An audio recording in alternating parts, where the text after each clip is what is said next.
Hello, surprise, surprise, coders. I'm back. To those who've been following the series, the programming series, you've been waiting for part 40 of this amazing show that I've been putting on, and it's been I just checked, it's been 5 years since the last one, so apologies for that. It's been a lot going on, and I dropped the project, but I'm picking it back up again. So here I am today. If this is your first time following the series, then welcome. You will not have noticed that between part 39 and 40, a few years have passed. So anyway, I'm going to pretend that nothing happened. And the last addition to the game was adding music, which was fairly simple because in code, nothing much happens. All of it happens in the tracker that supplies the code, and all I do is call it. So that was fairly easy, but it was high impact because having music in the game is makes it so much more fun. So this time, part 40, we're going to be adding spawn points. So I think it's probably a good idea to look at what that means first. Everybody knows what a spawn point is. I mean, it's a little thing that creates enemies, right? So, and you have to have a few rules about how they spawn, how many they spawn, and when they stop spawning, that kind of thing. So we're gonna look at that. I'm gonna be your guide through that. I'm gonna show you how it works. It's surprisingly simple again. The outcome, at least. But sit back and enjoy as I talk you through the code. I'm going to be jumping around a little bit. I'll be as clear as I can about what you're seeing on the screen and where I'm going, so that you don't get lost too much. So let's first have a look at what it does. I'm going to just assemble and run the game.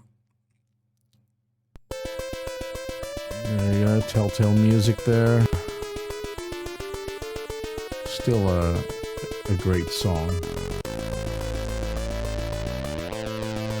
So that's me, player, and you can see 6 spawn points, and these enemies, I'm gonna have to spend some time because these zombies, they don't die immediately, they just go underground. And I have to actually kill them dead, which happens after a few times shooting them. Oop.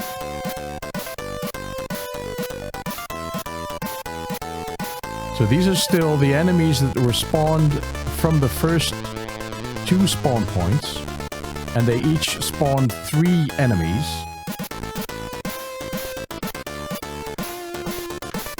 No, there are 3 enemies in total. Sorry, I shouldn't lie. And the other spawn points aren't spawning anything because there are still these enemies. Oh, I got a pickup there. Thank you. Oh, now the spawn point has spawned an extra enemy there. And that's another one, so that's 5. Oh, we got an extra bullet. That's nice. Boom, boom. Spawned another one.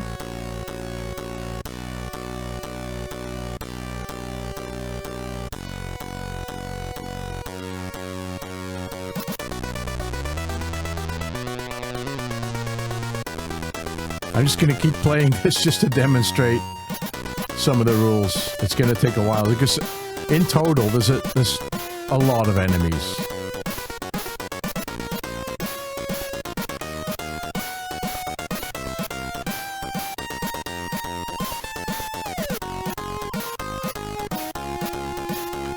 Oh, I want that. There's another enemy there spawned. Ooh.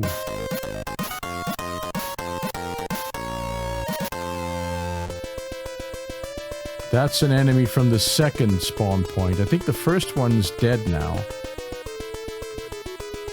I think I've murdered all its enemies.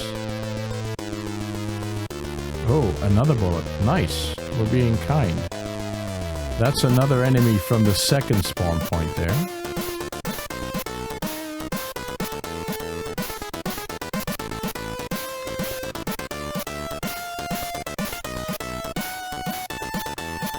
Whoa, shit. It's another one from the second one. The first one's dead. The first one's done, I think. It's no more enemies coming from there.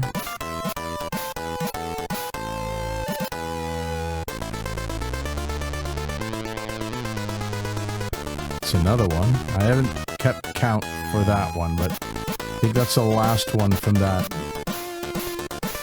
So if the third spawn point starts spawning enemies, there it is, there it is. So that's kind of how it works. If all of the... I'm going to stop it because it's too loud. So if all of the spawn points have finished spawning enemies, so you can see that they spawn a type of enemy.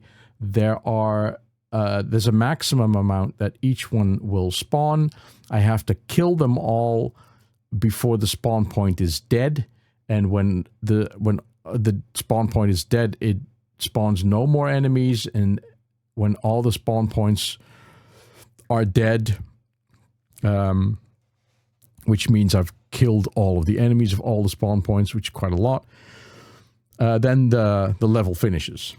Let me take a sip of water. So we're placing spawn points. Obviously, there is a character, and it is placed during the build screen phase using the characters that we've already seen. I've seen that there's a little...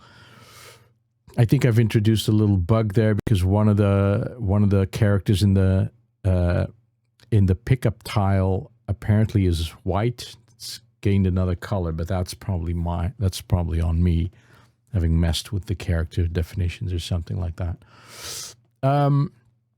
So we need a position, we need an enemy type, we need a number of enemies, we need a counter, blah blah blah. We'll all see them. Let's start with the beginning. Oh shit! Oh, can I actually go to a line? I wonder. Let me see. Did it go to... Can I go to a line in this? I don't actually know. Search. I don't think I can. No. Haha. That's a good tip. Okay, well, I've sat here writing down all the line numbers, but that hasn't helped. I'm just going to scroll all the way down to the level definitions, because here you can see there's a level 11 and a level 12, and this is the level that we were playing. That's where we started. This is all the lines and the quads and the stuff. This is the new spawn point stuff. So we can, as a level builder, introduce a spawn spot. It has an X and a Y position, which are character positions. There is a type of enemy that it spawns, and here's the number of enemies that it spawns. I can put anything here. I can to make this type spider, and then spiders will appear. There's nothing much that I have to add because all the behavior code is written, and so that makes it fairly simple to change the. I could even probably spawn a player here. I'm not sure that will work. That would be a nice test. Anyway, this is where it starts. This is in the build screen phase where this happens. Now, so X, Y, type, and count. Now, there's another constant or another variable that we have here. I have to look it up. There, number of spawn spots alive. That is simply the count of the number. So as we build the screen, we place the objects, like the spawn object, and we have to find a spot for it. So and every time it finds a spot available, it counts one extra that is alive. So this is just a number from 1 to the maximum number of spawn points that I can have. And this will help us determine whether or not the level is ended. So this is increased when we build the level. When we've killed all the enemies connected to one spawn point, this is decreased by 1. If it's 0, it's a level ending condition. Here's a funny. Here's one also that is quite necessary. This is the spawn spot count. This is game-wide constant, the number of spawn points that I can have, like the maximum. We're also going to discover a little bug related to this, but this is set to 8 now, so I can have 8 spawn points at any given time. So 1, 2, 3, 4, 5, 6. We're in the level. You know, I can add 2 more, and it won't. When you build a level, you won't be able to put on 10. They just won't get drawn.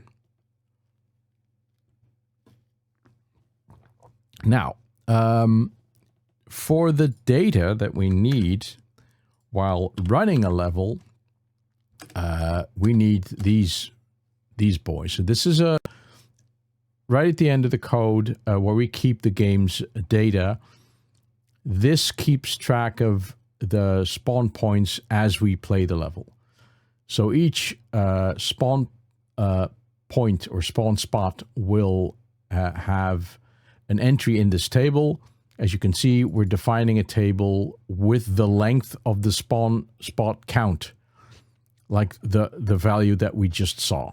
So if we have 8 maximum, it will define a table of 8. And this, when you build the level, you give the information of where you want them. And as the level is rendered, these tables are filled. So spawn point count, 8 pieces of an X coordinate, 8 Y coordinates, 8 active yes or no. So for each spawn spot, you have a byte basically saying 1 is active, 0 is inactive. We have the type, type zombie, type spider, type whatever enemy. We have a spawn count, so how many can I still spawn? As you saw in the level design that we saw earlier, the maximum of each spawn spot was set to 5, so each will generate 5. And then there is a spawn spot delay. New spawns aren't spawned immediately, otherwise it would just spit out all of the spawns it can. So it waits a number of frames, and that delay is kept and can be changed per spot, basically. Also, the spawn spots won't fill the level with all the enemies they can. We count the number of enemies that are alive at any stage, and if we have more than 3 enemies, then we don't spawn an extra enemy, even though the delay may have passed, right? So we keep things a little bit sane. Now that is all the data that we need. There's no different data, no more data. So we're going to look at the code actually that is executed, like the functions that we need. So level spawn spot is code that is executed while the level is being rendered. Now, if you remember, perhaps each object that I can place on the screen has different behavior, and that behavior is made in this way. So the level spawn spot function address is split into two, the low and the high bit. And as we go through the level data, we identify the type of thing that we're seeing. And when we see a spawn spot, then this function is called during the building of the level phase. So let's look at this function. Can I do that? Yeah, here we go. So as you can see, we're going to find a free spot in the spawn spot active table. If they're all filled, we can't add any. So this is where we make sure that we don't get too many spawn spots. Like a level builder doesn't make like 12 spawn spots and they're all active at the same time. That doesn't work. So basically, we loop through the spawn spot active. If the value in the spot that we're looking at is 0, then we found an empty spawn spot, and we go here and actually activate it. Otherwise, we just increase X. We compare it to the spawn spot count, which was the value 8, as we saw earlier. If it's not 8, then we examine the next spawn spot. Otherwise, we're done, and we go to the next level data element. That is just like the normal way of going through what we put in the level. Now, when we find an empty spawn spot, of course, the first time this is all 0, so we're gonna find the first one. The first thing we do is we increase the number of spawn spots that are alive, because we're making one alive. Then we write a value 1. In this case, it could be any non-zero number, but we write a 1 to the spawn spot active. So this actual spot is now active, so that the next time that we go through this loop, we cannot use this spot to populate. Then we go in the level data information. This is where the 0 page pointer is pointing. I can go back and show you how this is set up, but then I'd have to take you through the whole build level code again, and I've already done that. When we get to this point in the code, the 0 page pointer points us to the actual level that we are building, and the Y index is like a cursor into that table, because as you can see in this code, the Y register isn't initialized. We're just using it here all of a sudden. That's a bit flaky, but that's a 6502 assembly for you. You could do this differently, of course. You know, you could set up like an actual data. If you follow old school coder, he's got a very nice setup for keeping variables like this. Georg didn't do this when he was coding this. He just used the Y register like bare metal, like a global variable way. Anyway, this points to the X position of the spawn spot, so we fill the spawn spot table with that value. The same for the Y position, the same for the type. As you can see, Y is increased as a cursor into the table data. we take the value from there and we store the spawn spot type, and then we get the count. So that's why it's important to keep that level data in the correct order. Otherwise, you're going to mess things up here. Then, of course, we want to save that Y register, because when we jump to the next level data, definitely that Y is going to be mangled somehow, and you're going to lose your position. So this Y register value is transferred to the accumulator and then pushed to the stack. And then later, the first command at the next level data function is to pull it off the stack. So that's actually saving us the cursor position. Now, so we're just building the table. Now we have to look at what happens when the level is actually. Oh, we can look at the build screen function, which is here. It's good to see here that this is the place where we initialize all the tables, like the sprite actives, the sprite falling, the directions, the animation positions, and now also the spawn spot active. But here's a bug, because spawn spot active table can be longer than 8. It's set to 8 now because we made that constant. But if we believe that we can just change that number into 10 or 11, then what's going to happen here, because this loop is maxed out at 8. So if we make 10 spawn spot actives, then the last 2 will never be initialized, because this loop is maxed out at 8. So that's a little bug. We caught that, but this is how difficult it can be to catch a bug, because you're going to build a level and you say, hey, didn't I make 10 spawn points? Didn't I change that variable to 10? Why is it not working? Why are the last 2 not doing what I think they should be doing? This is a bug. This is why programming in assembly can be tricky, because it's easy to make a mistake like this.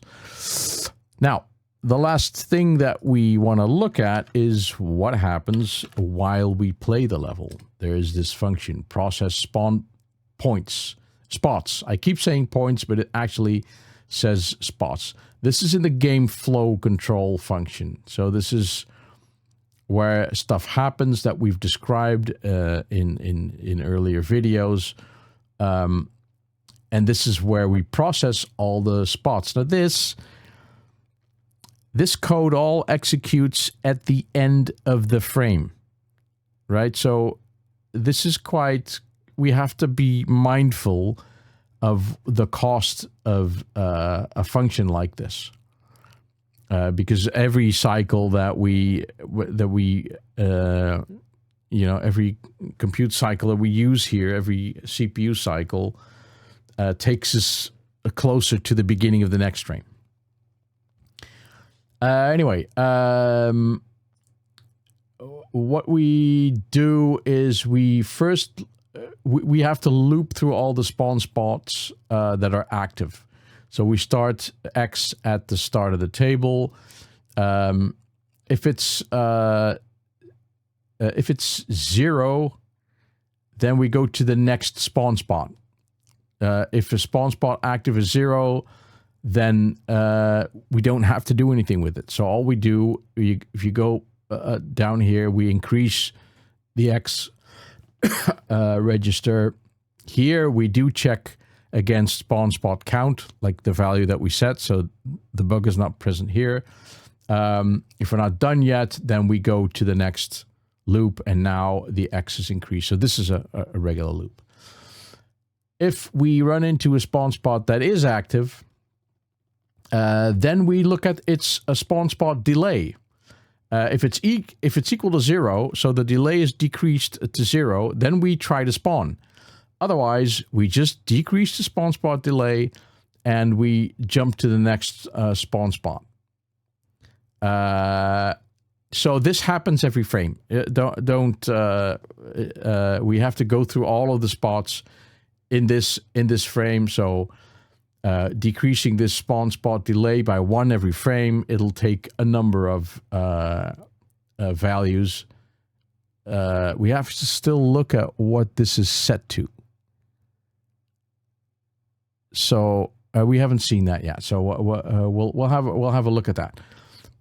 Anyway, then we jump to the next spawn spot after delaying. So this is done, and then we go to the next one. So this is the interesting one. So we're going to try to spawn because we still don't know if maybe there are enemies, right? We've waited so many frames that, okay, we're ready to spawn, and we're going to try. Here we go. This is the spawn spot delay. The funny way this works is that the spawn spot delay is initialized to zeros. So the first time we try to spawn, we start with a delay counter that is already 0. So we're starting the spawning straight away. At the first spawn, we set the spawn spot delay to 128 frames. So at least 128 frames are going to pass before this spawn spot delay is back to 0 again. So this is where that value is initialized for the first, well, basically for the second time. The first one, it was 0. Am I still making sense?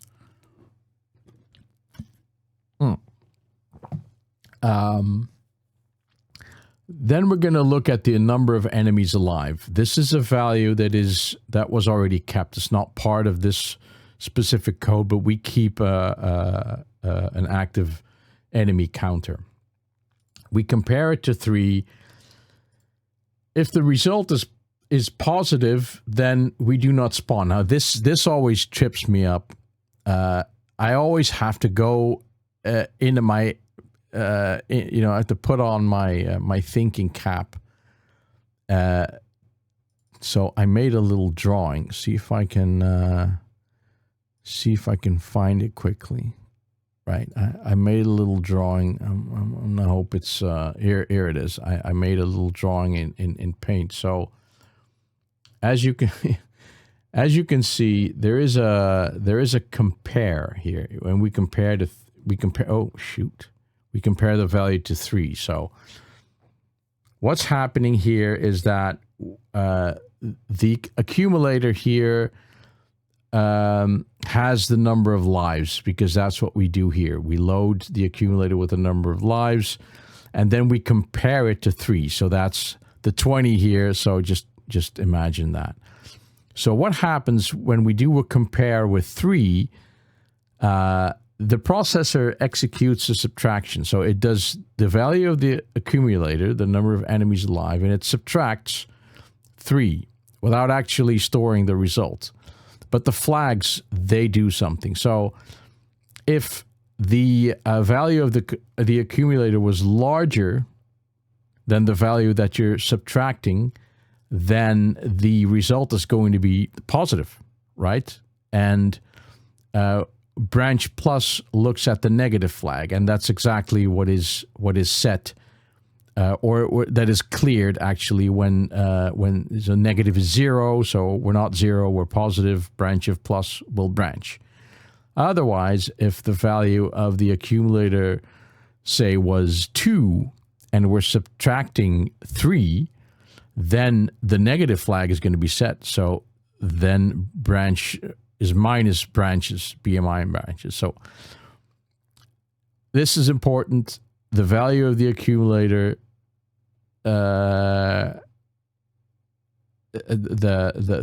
whatever you're comparing against, is subtracted from it to see what happens. So I hope that little thing made sense. So we're comparing with 3. If the result was positive, then there are still enemies alive, so we do not spawn. Do not spawn is just the end of the function. Then go to next spawn spot. We're interested in what happens when we do spawn. So we store the X, the current X register because that's our little index. We store it in parameter 4 just to put it somewhere. We could have put it on the stack, but apparently this is probably faster. We take the spawn spot type, we store it in parameter 3. We take the X and the Y from that spawn spot, and we store those values in parameter 1 and 2. And then we're going to find an empty sprite slot because we're going to generate a new enemy. If we cannot find an empty sprite slot, that's also important. Then we cannot spawn either. So if for whatever reason there are too many sprites on the screen, no enemy will spawn at this point. Otherwise, we just call spawn object. This is the general spawn object function that is called for every object that you spawn. It's like a generalized function, and this spawns the object of the type that we put in parameter 3. Spawn object expects these parameters to be filled with these values, and then it works. At the end of that, X is restored with the value that we put in parameter 4 over there. We decrease the spawn count, like the number of spawns that this spawn spot can spawn. It's right. It's a little jawbreaker there. And we decrease it by 1 because we've now spawned that thing. If it goes to 0, then we can say remove spawn spot. If we looked at that, yeah, remove spawn spot is set the spawn spot active to 0, and decrease the number of spawn spots alive, and then we roll into the next spawn spot. So that's all. That's all that is to it, because all of the rest of the code was actually already there, which is great. You know, if I go to we saw the level play. If I turn this into spider, and we make it 1. Just like 1 spider. And I'm going to try to... Let's see. I'm going to try to... No, wait. I mean, I want the volume mixer because I thought the volume was a little bit high. We're going to run that, and I'm going to turn the volume down a little if I can. Has it not worked? Is it maybe it's still running? No. It's not still running. Try it again. There we go.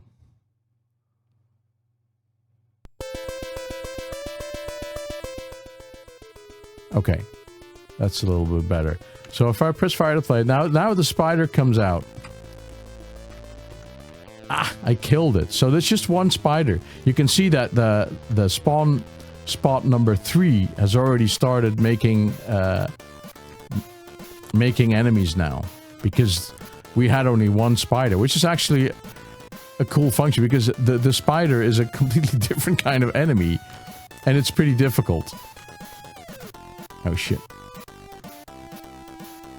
So, but you can see how general, I didn't have to write any extra code to handle the spider. That's already been done. So, awesome. I'm gonna quit this. That was it. That was it for that's what everybody's been waiting to see for 5 years. I'm sorry. Sorry it took so long, but I had fun looking at the code again and fun making a video. So it's been half hour, so it's been long enough. Thanks for watching. There'll be a number 41 soon, and I'm not going to tell you what it is because I don't know yet either. I haven't looked beyond number 40. So anyway, thanks for watching, and I'll see you next time. Bye-bye.